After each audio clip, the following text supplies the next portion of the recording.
आज की इस डीप डाइव में स्वागत है। आज जिस टॉपिक पर हम बात करने वाले हैं वो डिजिटल दुनिया का एक ऐसा अंधेरा कोना है जिसके बारे में लोग अक्सर खुलकर बात करने से कतराते हैं। बिल्कुल। आज की इस चर्चा का विषय है रोमांस स्कैम्स। अब देखा जाए तो सुपरफिशियली ये एक फाइनेंशियल फ्रॉड लगता है, जहां एक स्कैमर रोमांटिक इंटरेस्ट दिखाकर सामने वाले का इमोशनल ट्रस्ट जीतता है और फिर अचानक से पैसे मांग लेता है। हाँ, पैसे की मांग होती है। राइट। लेकिन जब मैं इन रिपोर्ट्स और रिसर्चेस को पढ़ रहा था तो मुझे रियलाइज हुआ कि इसको सिर्फ एक क्राइम की तरह देखना गलत होगा। ये दरअसल एक पूरा साइकोलॉजिकल ट्रैप है। एकदम सही का। आज हमारा मिशन इस स्कैम के हर लेयर को पील करना है, इसके काम करने के तरीके को समझना है और सबसे जरूरी बात, इसके पीछे की उस डीपली मैनिपुलेटिव साइकोलॉजी को खोलकर देखना है, ताकि लोग इन खतरों के असली नेचर को समझ सकें। और इस टॉपिक की अर्जेंसी इसी बात में छिपी है कि ये स्कैम्स ह्यूमन नेचर की सबसे बेसिक वल्नरेबिलिटी का फायदा उठाते हैं। मतलब जो कनेक्शन की चाहत होती है और अकेलेपन को दूर करने की जो एक नेचुरल जरूरत है। हाँ, वो तो है। तो आज हम सिर्फ फाइनेंशियल लॉस के डेटा पॉइंट पर नहीं रुकेंगे।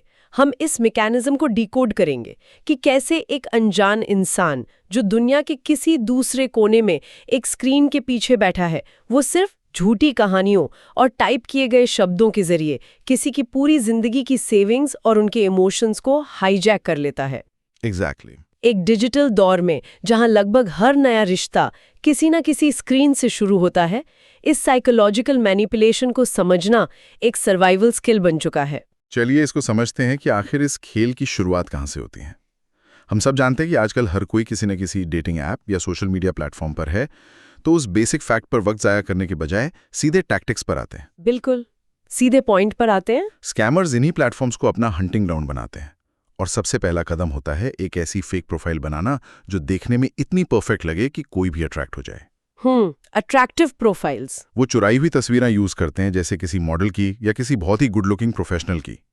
अब एक एनालॉजी ढूंढी जाए तो हम सब अपने ऑनलाइन प्रोफाइल्स पर फिल्टर्स लगाते हैं या रेज्यूमे को थोड़ा चमकाकर पेश करते हैं। सही बात है, हर कोई थोड़ा बेहतर दिखना चाहता है। लेकिन ये स्कैमर्स इस आम आदत को एक मिलिशियस लेवल पर वेपनाइज कर देते हैं। उनका मकसद सिर्फ अट्रैक्टिव दिखना नहीं होता, उन्हें एक ऐसी अथॉरिटी और ट्रस्ट बिल्ड करनी होती है जिसके आगे लोग जल्दी सवाल ना उठाएं। अच्छा। हाँ, इसलिए प्रोफाइल सिर्फ फोटोज का कलेक्शन नहीं होती, उसके साथ एक पूरी कहानी, एक पर्सोना डिजाइन किया जाता है। जैसे कि किस तरह की कहानियां?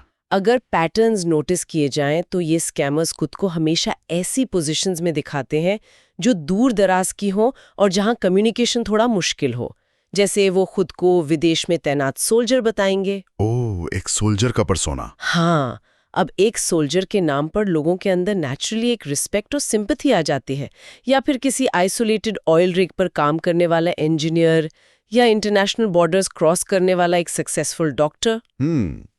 ये सब ऐसी जॉब्स हैं जहां लोग नेचुरली उनकी अनअवेलेबिलिटी को समझ लेते हैं। एग्जैक्टली।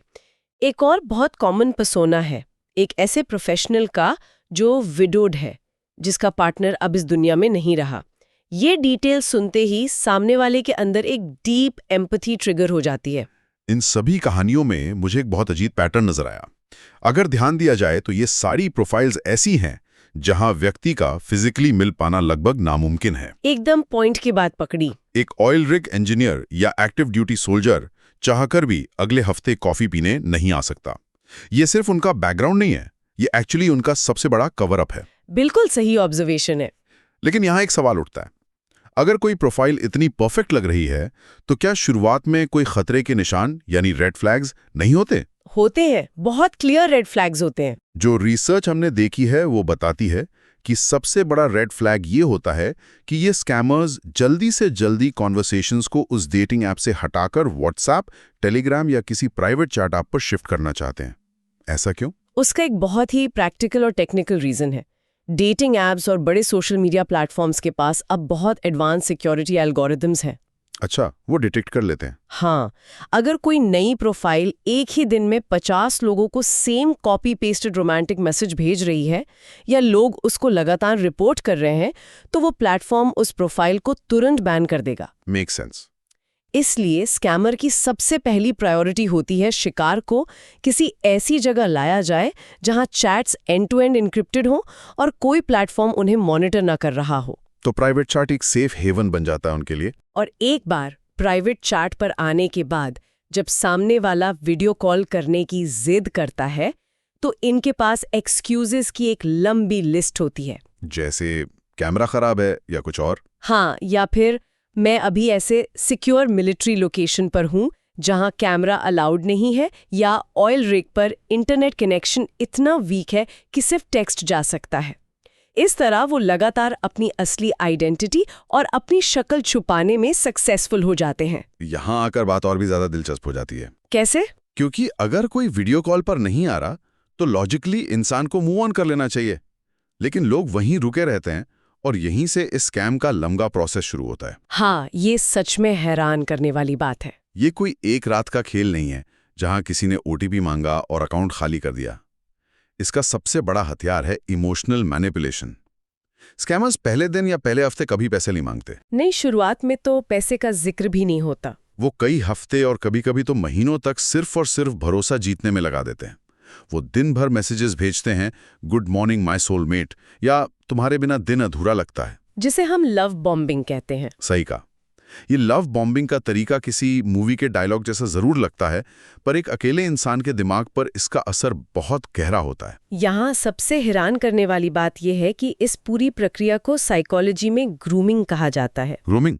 पर वो तो अक्सर फिजिकल क्राइम से जुड़ा होता है ना? आमतौर पर ग्रूमिंग शब्द सुनते ही दिमाग में वैसे ही क्राइम्स आते हैं, लेकिन इमोशनल और फाइनेंशियल एक्सप्लॉयटेशन में भी इसका उतना ही बड़ा रोल है। तो इस केस में ग्रूमिंग कैसे काम करती है? ग्रूमिंग का मतलब है किसी को धीरे धीरे एक कैलकुलेटेड तरीके से अपने ऊपर इमोशनली डिपेंडेंट बना लेना।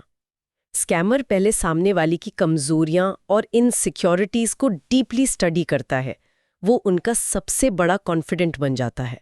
लेकिन एक चीज जो लगातार दिमाग में खटकती है वो ये कि क्या सच में पढ़े लिखे समझदार लोग इतनी आसानी से इन बातों में आकर फंस जाते हैं? ये थोड़ा अजीब नहीं लगता कि इंटरनेट पर मिले एक अनजान शख्स पर कोई इतना अंधा भरोसा कर ले? ये सवाल बहुत लाजमी है, लेकिन इसका जवाब ह्यूमन साइकोलॉजी के कुछ डीप ट्रिगर्स में छुपा है। मतलब ये लॉजिक का मामला नहीं है? बिल्कुल नहीं। सबसे पहली बात तो ये समझनी होगी कि विक्टिम का इंटेलिजेंस लेवल इसमें मैटर नहीं करता। जब लोग अकेलेपन, किसी ताज़ा हार्ट ब्रेक या लाइफ की किसी बड़े स्ट्रेस से गुजर रहे होते हैं तो उनका दिमाग नेचुरली एक इमोशनल एंकर ढूंढ रहा होता है। एक सहारा चाहिए होता है। हाँ, और यहाँ एक और साइकोलॉजिकल कॉन्सेप्ट काम करता है जिसे रेसिप्रोसिटी कहते हैं। ह्यूमन नेचर ऐसा है कि जब कोई हमारे साथ कुछ डीपली पर्सनल शेयर करता है तो हमें भी लगता है कि हमें अपनी वल्नरेबिलिटी शेयर करनी चाहिए। अच्छा, स्कैमर खुद कुछ फेक शेयर करता है पहले? एग्जैक्टली। स्कैमर एक झूठी पर बहुत ही दर्द भरी पर्सनल कहानी सुनाता है, जैसे उसके बचपन का ट्रॉमा या उसकी पास्ट मैरिज का दुख, जिससे सामने वाले को लगे कि उनके बीच एक स्पेशल बॉन्ड है। हाँ, इसे सुनकर विक्टिम को लगता है ये इंसान मुझ पर कितना ट्रस्ट करता है, और इस रेसिप्रोसिटी के चक्कर में विक्टिम अपने सबसे गहरे राज खोल देता है। ओ, तो ये एक तरफा मैनिपुलेशन नहीं है, ये केयरफुली डिजाइंड एक्सचेंज है जहां स्कैमर विक्टिम को खुद ही अपनी कमजोरियां उसके हवाले करने पर मजबूर कर देता है। सही पकड़ा आपने, मेरा मतलब है बिल्कुल सही ऑब्जर्वेशन है। और मैं पढ़ रहा था कि इसमें एक और ट्रिक होती है, इंटरमिटेंट रीइंफोर्समेंट, यानी हमेशा एक जैसा प्यार नहीं दिखाना। ये बहुत ही पावरफुल टूल है मैनिपुलेशन का। कभी बहुत सारा अफेक्शन और ध्यान देना और फिर अचानक से 2 दिन के लिए मैसेज का रिप्लाई ना करना या कोल्ड बिहेव करना। इससे एक अलग ही लेवल की एंग्जाइटी पैदा होती है। हाँ, इससे विक्टिम पैनिक करने लगता है कि कहीं वो इस नए रिश्ते को खो ना दे, और वो खुद स्कैमर को चेस करने लगता है। वो इतने इमोशनली डिपेंडेंट हो जाते हैं कि उस अनजान शख्स के टेक्स्ट के बिना उनका दिन ही शुरू नहीं होता। उनका रियलिटी से कनेक्शन ढीला पड़ जाता है। Exact point. जब लॉजिक और इमोशंस आपस में टकराते हैं तो इस लेवल की ग्रूमिंग के बाद इमोशंस हमेशा जीत जाते हैं। लोग अपने ही दोस्तों और परिवार वालों से दूर होने लगते हैं क्योंकि स्कैमर उन्हें आइसोलेट कर चुका होता है। आइसोलेशन बहुत जरूरी है स्कैम के लिए। और यही वो क्रिटिकल पॉइंट है जहां स्कैमर को रियलाइज हो जाता है कि अब शिकार पूरी तरह से जाल में है। जब ये इमोशनल बेसलाइन सेट हो जाती है तब वो अपने अगले और सबसे खतरनाक फेज की तरफ बढ़ते हैं, जो कि है फेक इमरजेंसीज और पैसे की मांग, यानी महीनों की इस मेहनत और ग्रूमिंग का फाइनल एक्ट, जिसके लिए ये सब किया गया था। जब डीप इमोशनल कनेक्शन बन चुका है, जब फ्यूचर प्लानिंग और शादी के वादे हो चुके हैं, तब कहानी में अचानक से एक ट्विस्ट आता है। एक ऐसी अचानक आई हुई क्राइसिस जहां स्कैमर का असली रूप सामने आता है। और ये क्राइसिस बहुत केयरफुली टाइम्ड होती है। अब वो इसको एक सिंपल मांग की तरह नहीं रखते कि मुझे रेंट के लिए पैसे चाहिए। उनकी कहानियां बहुत एलैबोरेट और ड्रामेटिक होती हैं, जैसे किसी मूवी का प्लॉट हो। अगर हम एक सिनेरियो इमेजिन करें जो उन रिसर्चेस में बार बार सामने आया। 6 महीने से लगातार बातें हो रही हैं। एक दिन अचानक स्कैमर कहता है कि वो मिलने के लिए फ्लाइट लेकर आ रहा है। विक्टिम खुश है, इंतजार कर रहा है, और अचानक एक रोड ब्लॉक आ जाता है। फिर अचानक एयरपोर्ट से मैसेज आता है कि उसके पास कोई महंगा गिफ्ट था या कोई इंपॉर्टेंट डॉक्यूमेंट था और कस्टम्स वालों ने उसे रोक लिया है और उसे छुड़ाने के लिए तुरंत एक भारी फीस देनी पड़ेगी, वरना उसको जेल हो सकती है। और उस वक्त विक्टिम के दिमाग की स्थिति क्या होती है, इसको समझना जरूरी है। ये फेक कहानियां इस हिसाब से डिजाइन की जाती हैं कि सुनने वाले के दिमाग में एक ही वक्त पर एक्सट्रीम अर्जेंसी यानी जल्दबाजी और एक्सट्रीम हमदर्दी पैदा हो। दिमाग ब्लैंक हो जाता होगा। जब इंसान पैनिक स्टेट में होता है तो उसके दिमाग का वो हिस्सा जो क्रिटिकल थिंकिंग करता है वो लगभग शट डाउन हो जाता है। हाँ, उन्हें लगता है मेरा पार्टनर किसी दूसरे देश के एयरपोर्ट पर अकेला फंसा है, उसे तुरंत मेरी मदद चाहिए। तो उस वक्त लॉजिक काम ही नहीं करता। ऐसे में सवाल पूछने का वक्त नहीं लगता, लोग बस एक्शन लेने पर मजबूर हो जाते हैं। और कस्टम्स वाली कहानी के अलावा और भी वेरिएंट्स हैं, जैसे मेरा बहुत बुरा एक्सीडेंट हो गया है और हॉस्पिटल वाले बिना एडवांस के सर्जरी नहीं कर रहे। या फिर बैंक इश्यूज। हाँ, मेरा बैंक अकाउंट किसी लीगल इशू की वजह से अचानक फ्रीज हो गया है और मुझे होटल बिल पे करना है। लेकिन इस एक्शन लेने के प्रोसेस में एक और सवाल उठता है। अगर किसी का एक्सीडेंट हुआ है तो वो किसी नॉर्मल बैंक अकाउंट में पैसे ट्रांसफर करने को कहेगा ना, लेकिन स्कैमर्स जो पेमेंट मेथड्स यूज करते हैं वो बिल्कुल अलग होते हैं। ये इस फ्रॉड का सबसे बड़ा गिव अवे है। मैंने पढ़ा कि वो गिफ्ट कार्ड्स मांगते हैं। सोचने वाली बात है, अगर किसी का पार्टनर हॉस्पिटल में है और उसको सर्जरी के लिए पैसे चाहिए तो वो एप्पल या गूगल प्ले के गिफ्ट कार्ड्स क्यों मांगेगा? हाँ, सुनने में बहुत रिडिकुलस लगता है। हॉस्पिटल बिल गिफ्ट कार्ड से थोड़ी भरा जाता है। ये तो ब्लंटली अजीब लगता है। लॉजिकली अजीब है, लेकिन जैसे मैंने कहा पैनिक में लॉजिक गायब हो जाता है। स्कैमर एक्सक्यूज देता है कि मेरा अकाउंट फ्रीज है, तुम ये गिफ्ट कार्ड्स खरीद कर उनके कोड मुझे भेज दो, मैं किसी तरह इनको कैश में कन्वर्ट करवा लूंगा। और सच्चाई क्या होती है? असली वजह ये होती है कि गिफ्ट कार्ड्स लगभग अनट्रेसेबल होते हैं। इसके अलावा आजकल क्रिप्टो करेंसी एक प्राइमरी माध्यम बन चुका है। क्रिप्टो, जहां आइडेंटिटी ट्रैक करना मुश्किल है। बिल्कुल। स्कैमर कहेगा कि USDT जैसी क्रिप्टो करेंसी में पैसे ट्रांसफर कर दो। USDT बेसिकली एक डिजिटल डॉलर की तरह काम करता है। इसकी वैल्यू स्टेबल रहती है। लेकिन क्रिप्टो की खासियत ही यही है कि वो डिसेंट्रलाइज्ड है। तो एक बार पैसा गया तो गया। एक बार किसी के वॉलेट से USDT निकला और किसी और के वॉलेट में गया तो वो पैसा किस ज्यूरिसडिक्शन में गया, किस देश में गया, ये ट्रैक करना लॉ एनफोर्समेंट के लिए नामुमकिन के बराबर हो जाता है। वाह, ये तो पूरा इकोसिस्टम बनाया हुआ है। इसके अलावा वायर ट्रांसफर्स और specific online payment apps use होते हैं जो इंटरनेशनल बॉर्डर्स पार करते ही किसी एक देश के कानून के दायरे से बाहर हो जाते हैं। इन तरीकों से भेजा गया पैसा हमेशा के लिए गायब हो जाता है। यहाँ एक और साइकोलॉजिकल लेयर मुझे समझ नहीं आती। चलो मान लिया किसी ने पैनिक में आकर एक बार पैसे भेज दिए, लेकिन जब पैसे भेजने के बाद भी वो इंसान मिलने नहीं आता या कोई नई प्रॉब्लम खड़ी कर देता है तो लोग तब रुक क्यों नहीं जाते? हाँ, ये पैटर्न बहुत कॉमन है। एक बार ठगी का शिकार होने के बाद लोग बार बार पैसे क्यों देते रहते हैं? कभी कभी तो अपनी पूरी लाइफ सेविंग्स या उधार लेकर भी। इस फिनोमिनन को साइकोलॉजी में संक कॉस्ट फैलेसी कहा जाता है और ये इस स्कैम का सबसे क्रूअल हिस्सा है। संक कॉस्ट फैलेसी मतलब जो इन्वेस्ट हो चुका है उस पे फोकस करना। एग्जैक्टली।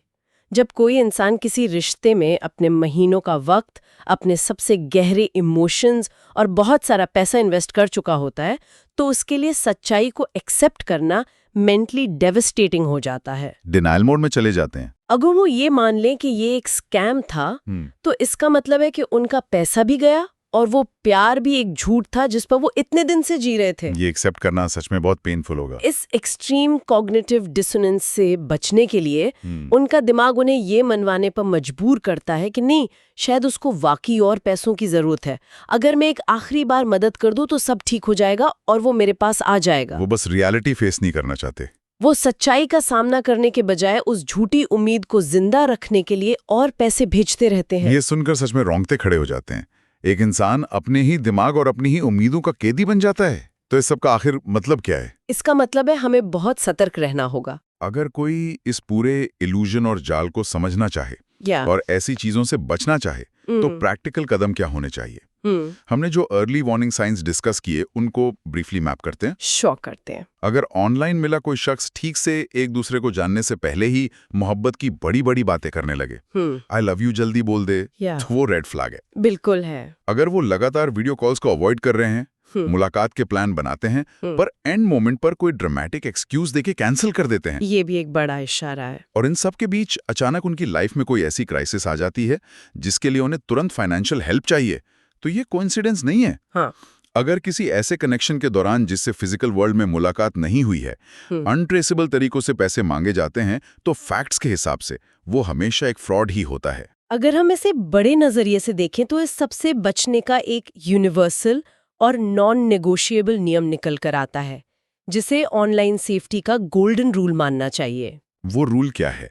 वो रूल ये है, ऑनलाइन प्यार में पैसा मत भेजो किसी को भी जिससे आमने सामने मुलाकात ना हुई हो, चाहे उसकी कहानी कितनी भी जेन्युइन, कितनी भी दर्द भरी या कितनी भी कन्विंसिंग क्यों ना लगे।